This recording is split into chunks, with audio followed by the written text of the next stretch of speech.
Tuhan firman-Mu ajaib, kekal meski gunung menghilang. Tiada huruf yang gagal, tak terpatahkan siasat. Hidup seperti-Mu ya Allah, lebih dari emas. Aku bersaksi kitab-Mu, kitab yang suci. Mendengarkan firman-Mu, hibur hati yang luka. Terangilah langkahku kemanapun ku pergi. Biarkanlah firman-Mu berkuasa atasku. Ubahkanku, bebaskanku, ku mau menyenangkan-Mu. Tuhan firman-Mu ajaib, ubah dan bebaskan aku, mau menyenangkan-Mu. Salam jumpa para pemirsa terkasih, saya menyambut Anda sekalian dimanapun Anda berada dalam episode yang terbaru, program studi harian kita Semua Kitab Suci, di mana kami menyajikan studi menyeluruh tentang semua kitab yang ada di dalam Alkitab, dari kitab Kejadian hingga kitab Wahyu. Dalam pelajaran Injil Lukas, kita telah mencapai pasal 10. Saya mendorong Anda untuk mengambil Alkitab Anda, kumpulkan keluarga Anda dan ikuti kami selama pelajaran ini berlangsung. Dan jika Anda memiliki pertanyaan, kirimkan kepada kami. Dengan kasih karunia Tuhan, kami akan mencoba menjawabnya. Untuk memulai, izinkan saya untuk menyambut tamu kehormatan kami di studio, hamba Tuhan Yosef Riyad. Selamat datang, Saudara Yosef. Selamat datang, Saudara Riyad. Juga para hadirin yang ada di studio, selamat datang. Saudara Yosef, apa gagasan utama atau topik utama dari pasal 10 ini? Kita akan menemukan 3 gagasan penting mengutus 70 murid. Dan dari hal itu dan perkataan Tuhan kepada murid-muridnya ketika mereka kembali padanya. Kemudian perumpamaan tentang orang Samaria yang baik hati ketika seseorang bertanya pada Kristus, apa yang harus saya lakukan untuk mewarisi hidup yang kekal? Di akhir pasal kita akan menemukan kunjungan pertama Kristus ke Betania. Tempat dan keluarga ini yang merupakan tempat perhentian Kristus untuk beristirahat dan menunjukkan banyak kebajikan yang tidak ditunjukkan oleh banyak orang yang tahu tentang Kristus ketika ia berada di bumi dalam daging. Izinkan saya untuk membaca beberapa ayat tentang mengutus 70 murid, lalu saya akan kembali untuk bertanya. Silakan. Kemudian daripada itu, Tuhan menunjuk 70 murid yang lain, lalu mengutus mereka berdua-dua mendahuluinya ke setiap kota dan tempat yang hendak dikunjunginya. Katanya kepada mereka, tuaian memang banyak, tetapi pekerja sedikit. Karena itu mintalah kepada Tuhan yang empunya tuaian supaya ia mengirimkan pekerja-pekerja untuk tuaian itu. Pergilah, sesungguhnya aku mengutus kamu seperti anak domba ke tengah serigala. Janganlah membawa pundi-pundi atau bekal atau kasut, dan janganlah memberi salam kepada siapapun selama dalam perjalanan. Kalau kamu memasuki suatu rumah, katakanlah lebih dahulu damai sejahtera atas rumah ini. Dan jikalau di situ ada orang yang layak menerima damai sejahtera, maka salammu itu akan tinggal atasnya. Tetapi jika tidak, salammu itu akan kembali padamu. Tinggallah dalam rumah itu, makan dan minumlah apa yang diberikan orang kepadamu. Sebab seorang pekerja patut mendapat upahnya. Janganlah berpindah-pindah rumah. Dan jikalau kamu masuk ke dalam sebuah kota dan kamu diterima di situ, makanlah apa yang dihidangkan kepadamu. Dan sembuhkanlah orang-orang sakit yang ada di situ. Dan katakanlah kepada mereka, kerajaan Allah sudah dekat padamu. Tetapi jikalau kamu masuk ke dalam sebuah kota dan kamu tidak diterima di situ, pergilah ke jalan-jalan raya kota itu dan serukanlah, juga debu kotamu yang melekat pada kaki kami kebaskan di depanmu. Tetapi ketahuilah ini, kerajaan Allah sudah dekat. Aku berkata kepadamu, pada hari itu Sodom akan lebih ringan tanggungannya daripada kota itu. Kata-kata yang mungkin tampak mengejutkan tentang sifat dari misi ini, tapi saya ingin tahu apa detail misi ini. Kristus merasakan bahwa ada terlalu banyak pekerjaan, dan sebenarnya itulah perasaan semua yang saleh. Seseorang mengatakan ungkapan ini di masa lalu. Terkait aspek keuangan, ada negara kaya dan ada negara miskin. Ada negara yang melempar makanan lebih mereka di laut, dan ada orang yang tidak dapat menemukan makanan dan makan dari tempat sampah. Ini tentang aspek keuangan, namun mengenai aspek rohani, seluruh dunia berada dalam kemiskinan. Pergilah ke Amerika atau ke Eropa, Anda akan menemukan kemiskinan rohani yang tidak biasa. Pergilah ke negara-negara timur atau ke Afrika penyembah berhala. Pergilah kemanapun Anda mau. Anda akan menemukan bahwa panennya besar, tetapi pekerjanya sedikit. Tentu saja ketika Kristus mengutus 70 murid itu, dia mengutus mereka seperti yang dia katakan di Matius 10 kepada hanya domba-domba yang hilang dari umat Israel. Karena belum waktunya mengutus para rasul ke seluruh bangsa di dunia. Jadi misi di sini hanya untuk Israel saja, dan dia mengirim mereka berdua demi dua karena konsep dua sangatlah penting. Karena 3 alasan: kebersamaan bersama, maka itu adalah angka kesaksian, kemudian kesopanan. Lebih baik mereka berdua pergi bersama dan berada dalam persekutuan bersama. Kemudian kesaksian akan ada di mulut 2 atau 3 saksi, dan Tuhan mengatakan kepada mereka secara sederhana untuk tetap di dalam rumah di kota yang mereka masuki dan tidak berpindah dari rumah ke rumah. Karena mereka tidak akan menghibur diri mereka sendiri, tetapi untuk melakukan pelayanan dan menyampaikan pesan. Dia berkata kepada mereka, makanlah apa yang dihidangkan kepadamu, karena makanan paling sederhana sudah cukup untuk mereka. Dan dia mengatakan kepada mereka untuk tidak berpindah dari satu tempat ke tempat lain. Simbol terusik ini menunjukkan kepada kita bahwa misinya adalah untuk waktu yang singkat sebelum kedatangan Tuhan, karena dia akan pergi ke kota-kota ini. Jadi pelayanan mereka entah bagaimana mirip dengan pelayanan Yohanes Pembaptis untuk mempersiapkan jalan bagi kedatangan Kristus. Dia mengakhiri khotbah di ayat 12 dengan mengatakan, pada hari itu Sodom akan lebih ringan tanggungannya daripada kota itu.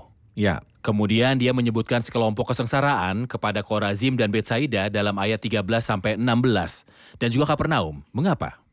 tentang Korazim dan Betsaida, kita dapat melihat pekerjaan dan tanggung jawab yang besar. Tuhan telah melakukan banyak mujizat dan tanda-tanda di kedua kota ini, Korazim dan Betsaida. Tetapi perhatikan, setiap kali pekerjaan besar dan mujizat dilakukan di satu tempat, ada tanggung jawab yang lebih. Itu sebabnya dia berkata, celakalah engkau, celakalah engkau. Karena jika di Tirus dan di Sidon terjadi mujizat-mujizat yang telah terjadi di tengah-tengah kamu, sudah lama mereka bertobat dan berkabung. Mengenai Kapernaum, tanggung jawab dan hak istimewa. Apakah memiliki hak istimewa? Ya. Surga datang untuk itu. Dia berkata di sini, dan engkau Kapernaum, apakah engkau akan dinaikkan sampai ke langit? Ada kebanggaan. Tetapi apa yang terjadi ketika Kristus datang kepadanya? Dan seperti yang kita baca dalam keempat Injil, dia melakukan pekerjaannya yang paling hebat di Kapernaum, kotanya. Setelah dia pindah dari Nazaret, jadi tanggung jawab meningkat. Surga mencapai Kapernaum. Bagaimana jika hal itu menolak Allah? Seperti apa yang sebenarnya terjadi? Tanggung jawab akan berlipat ganda dan celaka akan menjadi lebih berbahaya. Baik, kita rehat sejenak dan kembali untuk menjawab pertanyaan hadirin.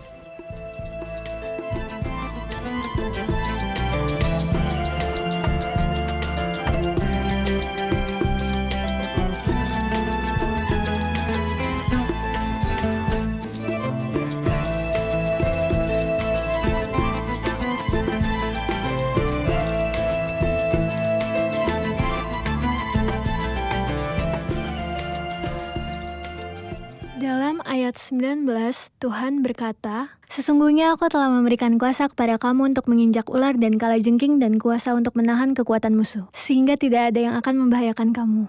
Apakah otoritas ini diberikan kepada semua orang percaya di Perjanjian Baru? Silakan. Sebenarnya ketika Tuhan memberikan otoritas ini kepada murid-muridnya, dia tidak bermaksud membuat mereka pamer terhadap kekuatan mereka.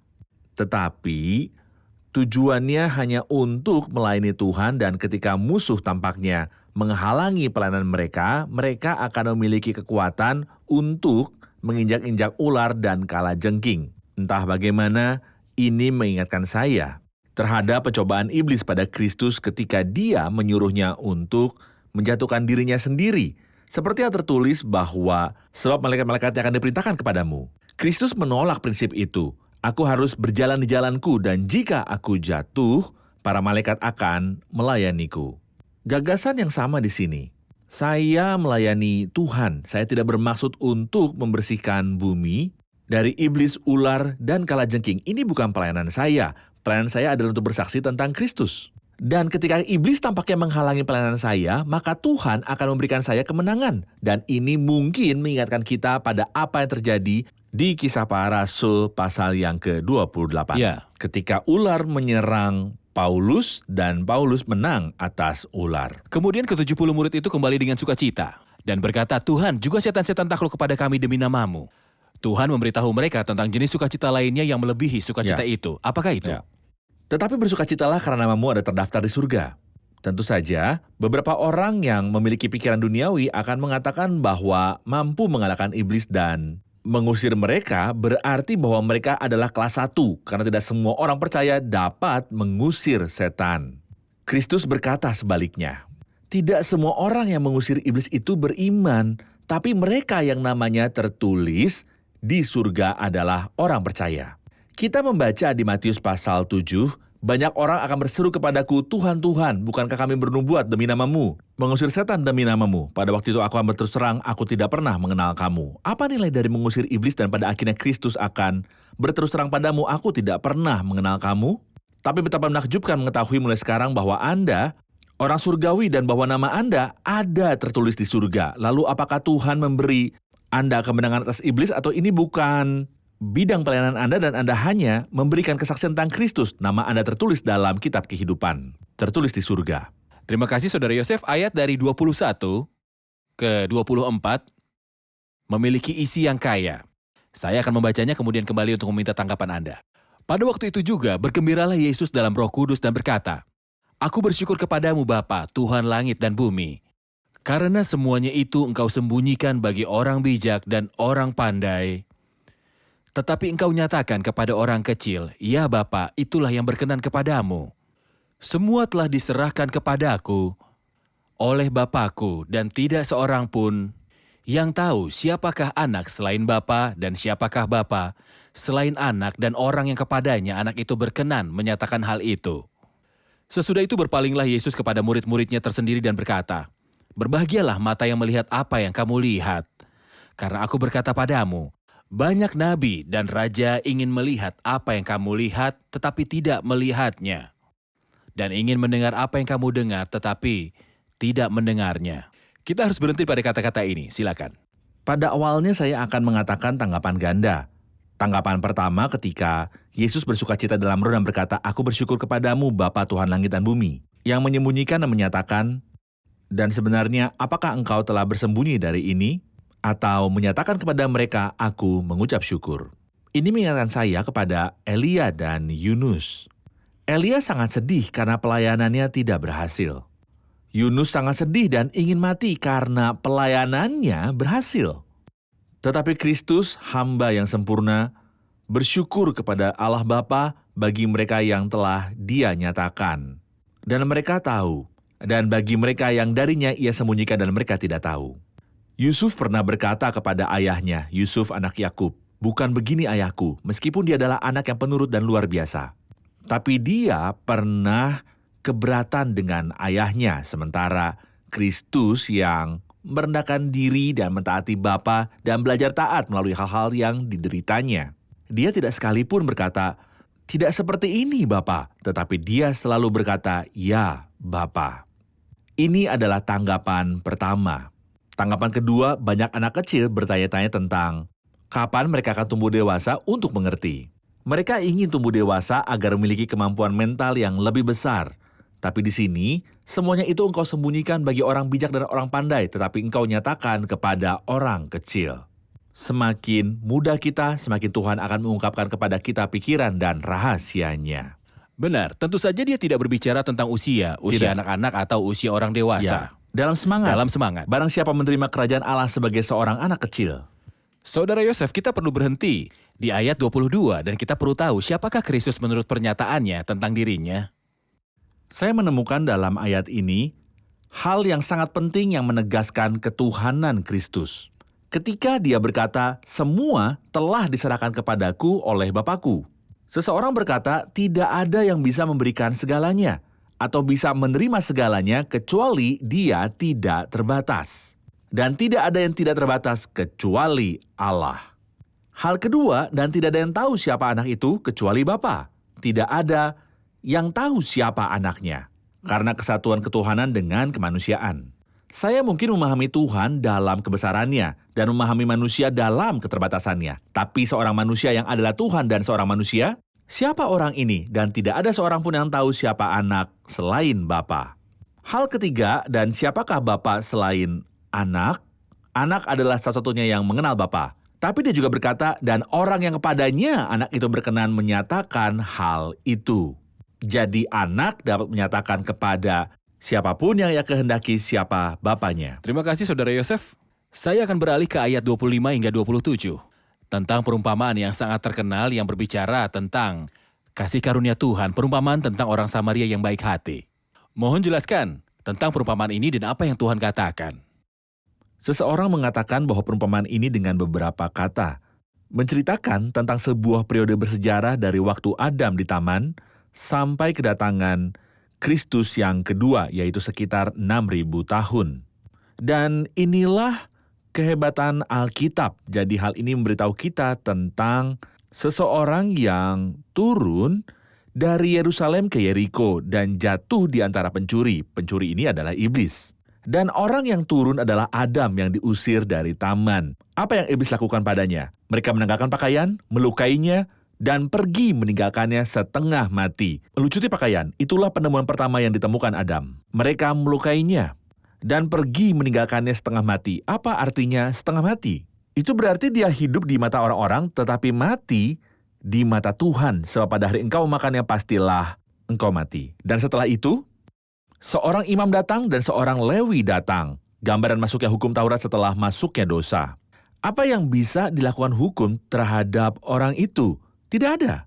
Dia melihat dan melewatinya di sisi lain. Tapi setelah itu seorang Samaria ketika dia melakukan perjalanan, dan kita menyebutnya orang Samaria yang baik hati. Gambaran dan simbol sederhana dari Kristus. Datang kepadanya. Jadi Kristus tidak kebetulan ada seorang imam turun melalui jalan itu. Dia juga bukan orang Lewi. Tidak, dia datang kepadanya. Ini adalah perkataan yang setia dan patut diterima semua bahwa Kristus Yesus datang ke dunia untuk menyelamatkan orang berdosa, di antaranya akulah pemimpinnya. Lalu datang seorang Samaria yang sedang dalam perjalanan ke tempat itu, dan ketika ia melihat orang itu, tergerak hatinya oleh belas kasihan. Itulah Kristus yang selalu kita baca dalam Injil Lukas, bahwa dia memiliki belas kasihan. Dan pergi padanya, lalu membalut luka-lukanya sesudah ia menyiraminya dengan minyak dan anggur, dan dia menempatkan di atas binatangnya sendiri. Dia bekerja keras untuk membuat kita istirahat. Ya, dan membawanya ke sebuah penginapan. Sebuah penginapan adalah tempat orang asing, dan ketika kita mengenal Kristus, kita menjadi orang asing di dalam dunia. Orang dan asing. dia berkata kepada penjaga penginapan, rawatlah dia, dan jika kau belanjakan lebih dari ini, aku akan menggantinya waktu aku kembali. Dan di sini Kristus menyiratkan bahwa dia berkata bahwa dia akan pergi, namun akan kembali lagi di atas awan-awan. Seolah perumpamaan sederhana ini menceritakan tentang kisah 6.000 tahun dari Adam telanjang di taman kepada datangnya hukum dan kedatangan Kristus untuk kedatangan Kristus yang kedua kalinya. Terima kasih untuk perjalanan 6.000 tahun ini dari Adam sampai kedatangan Kristus. Kita berbicara tentang kerusakan manusia dan hilangnya manusia, tetapi ada orang Samaria yang datang untuk mengasihani manusia. Ya. Sebelum meninggalkan perumpamaan ini, apakah ada harapan untuk belas kasihan kepada manusia jauh dari Kristus? Dia berkata kepada orang miskin ini yang datang untuk bertanya kepadanya, apa yang harus saya lakukan untuk mewarisi hidup yang kekal? Dia berkata, apakah engkau datang untuk bertanya kepadaku, apa yang harus aku lakukan? Hukum telah memberitahu Anda apa yang harus dilakukan. Lakukan ini dan engkau akan hidup, dan ini tidak mungkin. Mengapa tidak mungkin? Apakah Tuhan tidak mampu? Sebab apa yang tidak mungkin dilakukan hukum Taurat? Karena tak berdaya oleh daging. Hukum tidak meminta hal yang mustahil, tapi aku tidak bisa berbuat apa-apa. Gambar saya seperti apa? Seperti orang yang jatuh di antara pencuri dan mereka meninggalkannya. Setengah mati. Apa yang dapat dia lakukan? Dia tidak bisa melakukan apapun. Tapi orang Samaria itu bisa melakukan padanya. Tuhan bisa lakukan pada kita. Tapi apa yang bisa saya lakukan? Saya tidak bisa lakukan Benar. apa-apa. Tidak ada keselamatan dalam diri orang lain. Tidak ada keselamatan dalam diri orang lain. Kita rehat sejenak dan kembali untuk menjawab pertanyaan hadirin.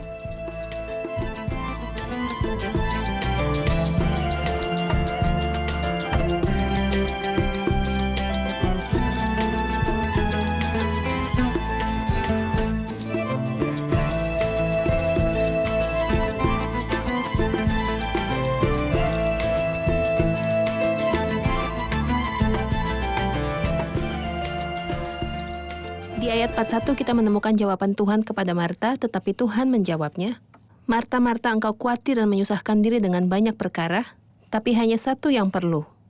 Meskipun Marta bekerja keras dan mengerahkan banyak upaya untuk melayani Tuhan, tetapi kita menemukan bahwa Tuhan tidak memuji atau mendorongnya. Ini membuat saya bertanya, apa alasannya? Silakan. Seseorang berkata, Marta telah melihat dalam Kristus seseorang yang hebat. Jadi dia ingin menghormatinya. Itu sebabnya dia bingung dengan banyak pelayanan. Tapi Maria melihat di dalam dia Allah yang berwujud dalam daging.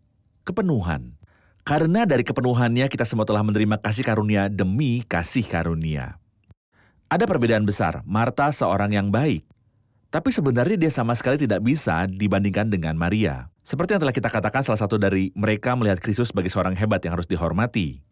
Yang lain melihat bahwa dia bukan orang hebat, tapi merupakan seorang yang lain, berbeda dengan kategori orang. Yohanes berkata tentang dia dalam Yohanes 1, karena dari kepenuhannya kita semua telah menerima dan kasih karunia demi kasih karunia. Seseorang membayangkan bahwa Maria tidak berniat untuk tinggal selama itu di kaki Kristus, tapi dia duduk dan mulai mendengar perkataannya. Ia mengagumi mereka dan ia katakan bahwa bagian ini luar biasa. Jadi ketika dia selesai, aku akan pergi membantu saudara perempuanku. Tapi dia mengakhiri bagian yang baik dan memulai bagian yang baik Dia lainnya. tertarik dengan firman-Nya. Dia tertarik dengan firman-Nya sejauh waktu yang lama berlalu. Saya tidak tahu berapa lama, tapi saya pikir itu bukan waktu yang singkat karena Marta tidak akan marah. Jika hanya beberapa menit, pasti sudah berjam-jam. Saya suka berjam-jam yang saya habiskan sendirian dengan kekasih saya. Tempat kami melakukan percakapan pribadi tanpa seorang penjaga. Betapa hebatnya Maria, meskipun Marta baik, tapi Maria sendiri yang memenangkan hadiah. Dari ini kita mungkin mengerti bahwa Tuhan ingin kita duduk di depannya dan tidak sibuk dengan hal lain selain dia, bahkan dengan pelayanannya. Benar. Marta melayaninya, namun dia Melayani sibuk dengan dia. pelayanannya, bukan dengan dia. Tepat. Kita ingin menjadi pendorong bagi setiap orang yang sibuk melayani Tuhan, bukannya duduk di hadapan Tuhan. Dia selalu sibuk melakukan banyak hal, tetapi dia tidak duduk di hadapan Tuhan dan dia tidak mendengarkannya. Dan bahkan jika dia mendengarkannya, dia tidak menerima kata-kata itu dalam hatinya. Apa bahayanya? Saya pikir kita semua membutuhkan dorongan ini karena bahkan mereka yang melayani Tuhan, yang adalah orang-orang baik yang mengasihi Tuhan dan ingin melayani Dia, mereka tunduk sepenuhnya pada pelayanan Tuhan karena dapat memakan waktu. Mereka tunduk jika mereka terganggu karena bersama Tuhan. Dan saya pikir suara ini untuk Anda, untuk pemirsa, dan saya sendiri, dan bagi setiap orang yang mengasihi Tuhan. Dahulukan Tuhan.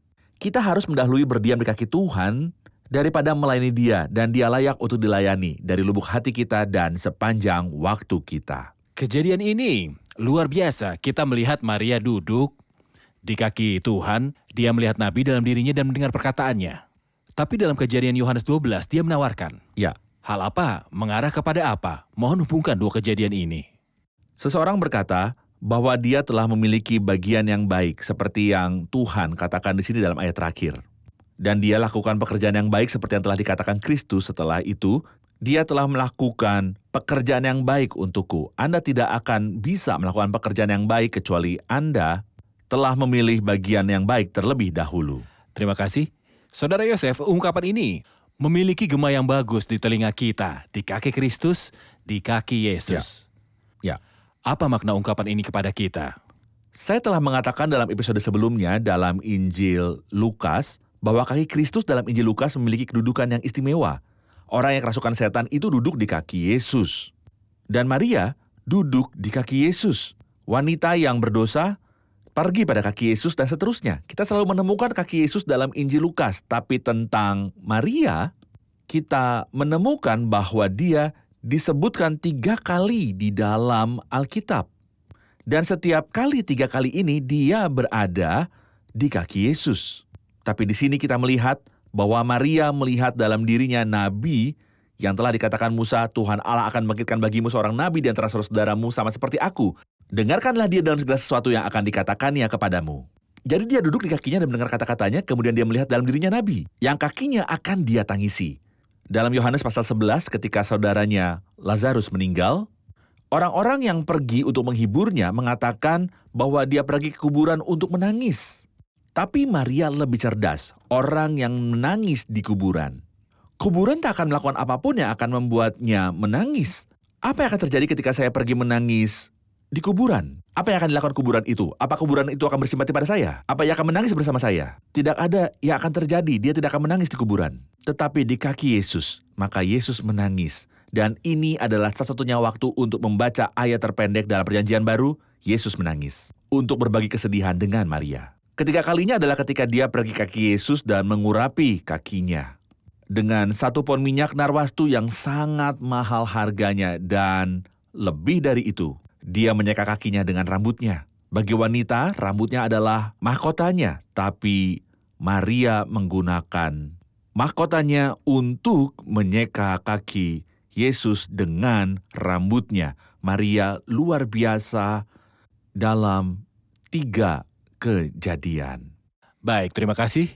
Dan tentu saja kita tahu bahwa Injil Matius pasal 26, dia menuangkan minyak ke kepalanya, dia melihat dalam dirinya seorang Ya, raja. Karena dia adalah raja, nabi, imam, dan anak Allah. Benar. Terima kasih Saudara Yosef, kita telah di akhir episode, mari rangkum bersama para hadirin. Apa yang telah Anda pelajari?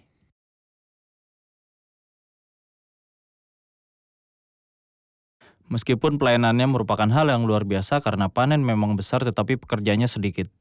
Dan meskipun itu diikuti oleh sukacita, tetapi sukacita karena nama kita tertulis dalam kitab kehidupan. Lebih unggul dan besar dari sukacita lainnya. Kita telah melihat perbedaan antara cara pandang Marta dan cara pandang Maria tentang Tuhan Yesus.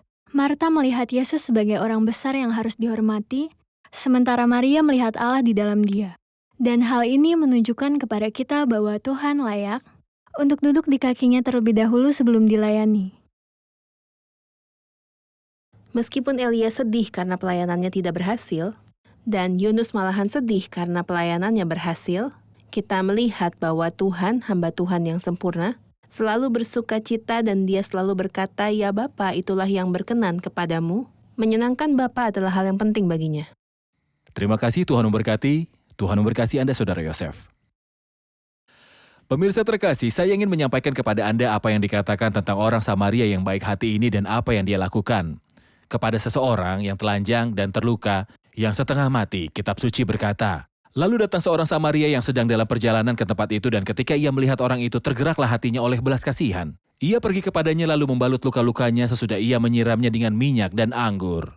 Kemudian ia menaikkan orang itu ke atas keledai tunggangannya sendiri lalu membawanya ke tempat penginapan dan merawatnya. Pria yang malang ini yang turun dari Yerusalem dan tidak ada yang dapat mengobatinya. Imam tidak menawarkan obat untuknya, orang Lewi tidak menawarkan obat untuknya, dan tidak ada orang yang mengasihani dia.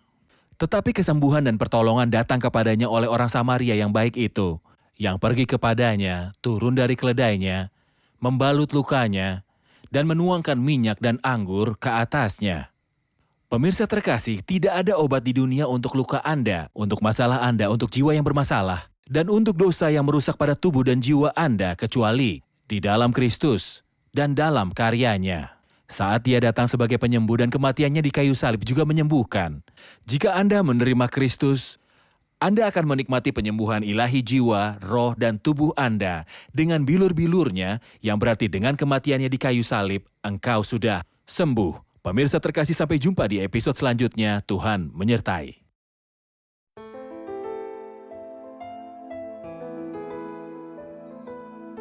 Tuhan firman-Mu ajaib, kekal meski gunung menghilang. Tiada huruf yang gagal, tak terpatahkan siasat. Hidup seperti-Mu ya Allah, lebih dari emas. Aku bersaksi kitab-Mu, kitab yang suci. Terdengarkan firman-Mu, hibur hati yang luka. Terangilah langkahku kemanapun ku pergi. Biarkanlah firman-Mu berkuasa atasku. Ubahkanku, bebaskanku, ku mau menyenangkan-Mu. Tuhan firman-Mu ajaib, kekal meski gunung. Ubah dan bebaskan aku.